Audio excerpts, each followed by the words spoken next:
Hello, good morning everyone. तर आज आहे 24 ऑगस्ट, 10 वाजून 15 मिनिट झालेले आहेत आणि आज आपण इंट्राडे स्टॉक ट्रेडिंग करणार आहे. तर तुम्ही बघू शकता मी 15 मिनिटला आल्यावर ही एक ट्रेंड लाईन आहे आपल्यासाठी आणि हा एक सपोर्ट झोन आहे. तर मार्केट या रेंजमध्ये आहे. तर जर माझा व्ह्यू आजचा असा आहे, जर हे इथे मार्केट आलं आणि हे जर ब्रेक केलं ही ट्रेंड लाईन, तर मार्केट बुलिश होऊ शकतं. हा माझा ॲनालिसिस आहे आजचा. तर मी 5 मिनिटला आलो आणि 5 मिनिटला तुम्ही बघू शकता की मार्केट एक्झॅक्ट हा जो रेजिस्टन्स होता प्रिव्हियस डेचा, मी तुम्हाला इथे लाईन मार्क करतो. हे बघा, हा जो रेजिस्टन्स होता एक्झॅक्ट त्या रेजिस्टन्सचा इथे सपोर्ट घेतला आहे आणि माझा व्ह्यू आता मार्केटमध्ये बुलिश आहे. तर मी आज आहे ना रँडम निफ्टी 50मधून स्टॉक सिलेक्शन करतो. जसं की हे बघा, आता I D F C bank आहे. हे बघा, आय डी एफ सी बँकमध्ये काय झालंय, कंटिन्यू बेरिश मूव्ह होता, एक पुल बॅक आला आणि ब्रेकडाऊन केला. हा जो सपोर्ट होता इंटरडेचा तो ब्रेक झाला आणि एक तर हा एक स्टॉक आपण घेतलेला आहे. असेच मी निफ्टी 200मधून हे बघा, मी या स्टॉकला अलर्ट लावलेलं, जर हा ब्रेकआउट झाला वरती तर आपण इथे एंट्री घेऊ शकतो. तर असे मी स्टॉक सिलेक्ट करतो मल्टिपल मॅन्युअली सिलेक्शन करून, सपोर्ट, रेजिस्टन्स, ब्रेकआउट, रिव्हर्सल या बेसिसला. तर आता हे तीन स्टॉक मी असे सिलेक्ट केलेले आहे निफ्टी 200च्या लिस्टमधून. तर मी तुम्हाला आय डी एफ सीचा दाखवला पहिले की हा ब्रेकडाऊन होताना आपल्याला दिसतोय. हे बघा, ही लेवल होती आणि इथे ब्रेकडाऊन झालेलं आहे आणि आपण त्या ब्रेकडाऊनच्या बेसिसला इथे ट्रेड घेतला आहे. 1:2 आपलं प्रत्येक स्टॉकमध्ये आपली ₹500ची रिस्क आहे आणि 1:2 टार्गेटसाठी आपण थांबणार आहे. तर मी अशाच प्रकारे एक BSE एक स्टॉक आहे, तो पण स्टॉक घेतलेला आहे इथे BSE. हा पण मी कुठल्या बेसिसला घेतला आहे मी तुम्हाला एक्सप्लेन करतो.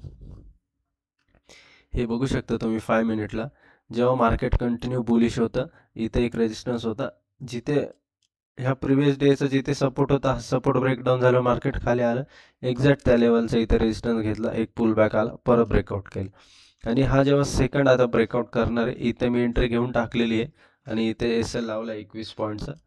तर आपण आता हा पण स्टॉक बाय केलेला आहे BSE. आणि तिसरा स्टॉक आहे आपला सिमेन्स एनर्जी. ह्यामध्ये जर तुम्ही बघणार तर हा कंटिन्यू ही मेजर स्ट्रॉंग इम्पॉर्टंट लेवल आहे आणि ह्या लेवलला इथे बघू शकता मार्केटने मी ह्या स्टॉकमध्ये एक अर्ली एंट्री घेतली. हे बघा, हाय फर्स्ट कॅन्डल, हाय बनला आणि इथे कंटिन्यू बुलिश मूव्ह होता आणि ही जी कॅन्डल दिसते तुम्हाला 9:50 ती कॅन्डल क्लोजिंग होण्याच्या आधी म्हणजे व्हॉल्यूम स्ट्रॉंग दिसत होतं, हे दाखवतो मी तुम्हाला. हे बघा, त्या कॅन्डलमध्ये इथे व्हॉल्यूम मला स्ट्रॉंग दिसत होता, त्यामुळे त्या बेसिसवर मला वाटलं हा ब्रेकआउट सस्टेन होईल, पण तो ब्रेकआउट सस्टेन झाला नाही, कॅन्डल क्लोज झाली नाही, पण त्याच्या आधी मी एंट्री घेऊन टाकली. पण मी स्टॉप लॉसला आपल्या स्ट्रिक आहे, इथे आपला स्टॉप लॉस लावला आहे मी ₹27.50. तर ठीक आहे, आता आपण बघू काय होतं. 3 स्टॉकमध्ये मी एंट्री घेऊन टाकलेली आहे, सिमेन्स एनर्जी, IDFC बँक आणि BSE आणि सिमेन्स हे बुलिश स्टॉक आहे आणि IDFC आपला बेरिश स्टॉक आहे. हे बघत शकता तुम्ही, तिघी स्टॉकमध्ये मी तुम्हाला रिफ्रेश करून दाखवतो. तिघी स्टॉकमध्ये आपण आज एंट्री घेतली आहे. बघा, BSE मध्ये 20 क्वांटिटी, 18 क्वांटिटी आणि 1428 क्वांटिटी. तिघी स्टॉकमध्ये आपण एंट्री घेऊन हे जे काही स्टॉप लॉस आहे, जसे की याचा 86.45 आहे, 33.15 आहे आणि 3449 आहे, तर सगळ्यांचे मी स्टॉप लॉस इथे लावून दिलेले, हे बघू शकता तुम्ही. प्रत्येक स्टॉकचे मी इथे स्टॉप लॉस लावून दिलेले आहे. स्टॉप लॉस लावल्यानंतर एंट्री घेतल्यानंतर आता आपलं काम काय सांगा तुम्ही. आता आपलं काम आहे फक्त वॉच करणं, कारण की ट्रेड मॅनेजमेंट हे सगळ्यात मोठं स्किल आहे ट्रेडिंगमधलं आणि ते ज्याला जमलं तोच ट्रेडिंगमध्ये सक्सेसफुल होऊ शकतो. कारण की लोक काय एंट्री घेतात, 5 मिनिटात बाहेर येतात, एंट्री घेतात, 10 मिनिटात बाहेर येतात, त्याला काय लॉजिक नाही. एकदा ट्रेड घेतल्यानंतर तुम्हाला त्या ट्रेडमध्ये बसता आलं पाहिजे तुमच्या लॉजिकनुसार. एकदा तुम्ही एंट्री घेतली तर मार्केटच्या हातात आहे तुम्हाला किती रिवॉर्ड द्यायचं. तुमचं काम फक्त ॲनालिसिस करणं आहे. त्या ॲनालिसिसच्या बेसिसवर तुम्ही ट्रेड घेतला, तुमचं काम संपलं, नंतर मार्केटवर सोडून द्यायचं, मार्केट जे करेल ते आपण फक्त आपल्या प्लॅनला स्ट्रिक राहायचं आहे आणि होल्ड करायचं आहे ट्रेड. आता मी ट्रेड होल्ड करतोय. हे 3 ट्रेड आपण घेतलेले, 2 bullish 1 bearish. IDFC bank bearish आहे आणि हे जे 2 BSA आणि सिमेन्स हे आपले बुलिश स्टॉक आहे. आणि तुम्ही बघू शकता इथे तिघी स्टॉक आपण घेतलेले. तर आपण वॉच करणार. निफ्टीमध्ये पण आपला व्ह्यू बुलिशच आहे. तर ठीक आहे, बघू आपण आता काय होतंय. तर ठीक आहे, तुम्ही वेट अँड वॉच करा.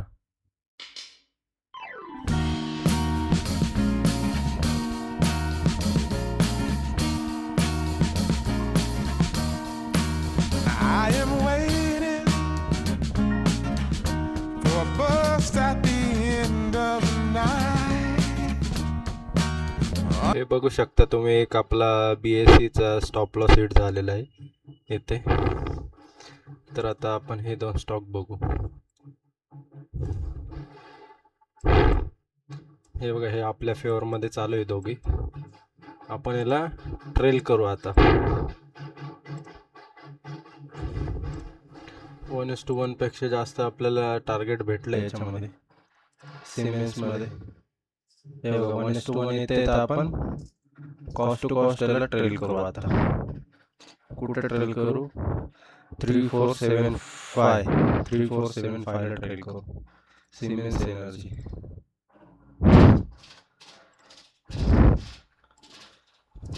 Three four seven five.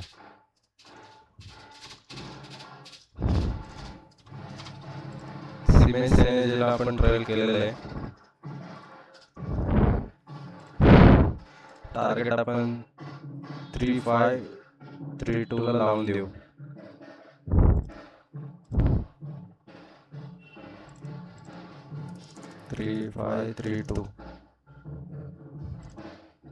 Siemens एनर्जीला trail केलं आहे, म्हणजे जेणेकरून आपल्याला लॉस होणार नाही आणि ट्रेल पण करून दिलेलं आहे. आणि IDFC मध्ये जर बघितलं,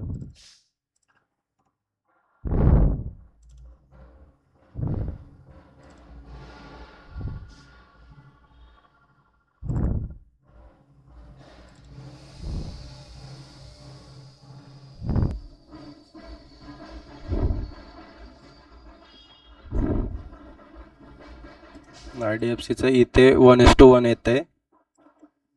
तर अजून आपण स्टॉप लॉस त्याचा तिथेच राहू देऊ. ट्रेल करायची गरज नाही. 1:1 हिट होईल तेव्हा आपण याचा ट्रेल करणार आहे. ठीक आहे, आपण बघू काय होतंय. Under street lamp, bed face flame by the light. I'm going away. I'm gone away. I'm gone away.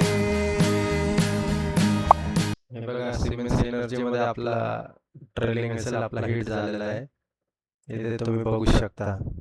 हे बघा, ऑलमोस्ट 1:2 च्या आसपास गेलं होतं, पण तिथे 1:2 आपल्याला दिलं नाही. तिथून जोरदार खाली डाऊन साईडचा मूव आला आहे. आणि निफ्टी तर बघा केवढा मोठा डाऊन साईड निफ्टीने मूव दिला आहे. त्याच्यामुळे आपले स्पाइक आलाय आणि इथे पण आपण ट्रेल केलेलं आहे. तर ठीक आहे, बघू आता आपण काय होतंय. हा, आपला ट्रेलिंग असेल हिट झालाय. थोडंसं मायनर पॉईंटने काहीतरी टार्गेट राहिलं आपलं. हे बघा, फक्त 6 रुपीजने आपलं टार्गेट मिस झालंय सिमेन्स एनर्जीमध्ये. ठीक आहे, काय हरकत नाही. आता आपण याच्याकडे बघू. हा पण मी इथे ट्रेल करून दिलेला आहे. आता हा थोडासा आपला राहिला टार्गेटसाठी. तर ठीक आहे, बघू आता आपण. मी अजून थोडा ट्रेल करतोय सर. 8581 ला आणलाय. रिफ्रेश करतो मी पोझिशन. हे बघा तुम्ही, परत मी 8581 ला आणलाय आणि 8540 आपलं टार्गेट आहे. थोडस मिस होणार की का असं टार्गेट वाटतं आहे, पण आपण स्ट्रिक राहणार आहे आपल्या प्लॅनला. तुम्ही जो प्लॅन ठरवला आहे त्या प्लॅनला कायम तुम्ही स्ट्रिक राहायला पाहिजे. हे बघा, इथे आपण थोडं 6 रुपयापासून जर असं इथे झालं म्हणजे लगेच इथे आपण घाबरून एक्झिट नाही करायचं आहे. इथे आपल्याला स्ट्रिक राहायचं. आपण जसं इथे स्ट्रिक होतो, 6 रुपीज काय लागतं स्टॉकला वरती, पण तो नाही गेला तर ते मार्केटवर डिपेंड आहे. आपण काहीच नाही करू शकत त्याला. इथे पण आपण तसंच. आता थोडं रुपीज काहीतरी पैशांमध्ये टार्गेट राहिलं, त्याच्यामुळे आपण लगेच इथून घाबरून एक्झिट नाही करणार आहे. एक तर टार्गेट घेणार किंवा मी इथे ट्रेल केला असेल तो ट्रेलिंग असेल घेणार आपण बस. and the sun थोडस एक पैशासाठी काहीतरी टार्गेट मिस होत आहे आपलं. हे बघू शकता तुम्ही, मी चार्ट दाखवतो तुम्हाला.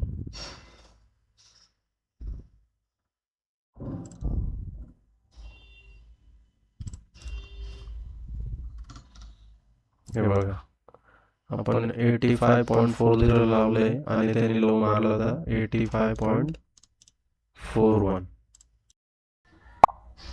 हे बघा, आपला SL इथे ट्रेलिंग हिट झालाय. थोडस एक पैशावरून आपलं टार्गेट मिस झालं, हे बघू शकता तुम्ही. आता मी ही ऑर्डर लावलेली ती कॅन्सल करतो. ठीक आहे, आज दोघी ट्रेडमध्ये तेच झालं.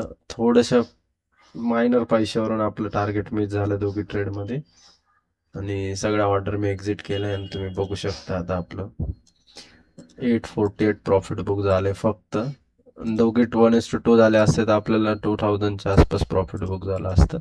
एवढे चार्जेस गेले. ठीक आहे, काय हरकत नाही. आपण आपला प्लॅन ब्रेक करत नाही कधीच, आपण आपला प्लॅन ब्रेक करत नाही, न करणार कधी.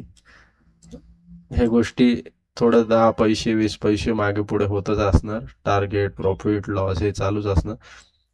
पण तुम्ही तुमच्या प्लॅनला किती स्ट्रिक्ट राहता हे जास्त इम्पॉर्टंट आहे ट्रेडिंगमध्ये आणि तेच तुमचं सक्सेसचं कारण बनतं. तर व्हिडिओ आवडला असेल तर लाईक करा, शेअर करा आणि चॅनलला नक्की सबस्क्राईब करा आणि कमेंट नक्की करा आज तुमचा कुठला ट्रेड होता. थँक्यू, धन्यवाद. gonna shine on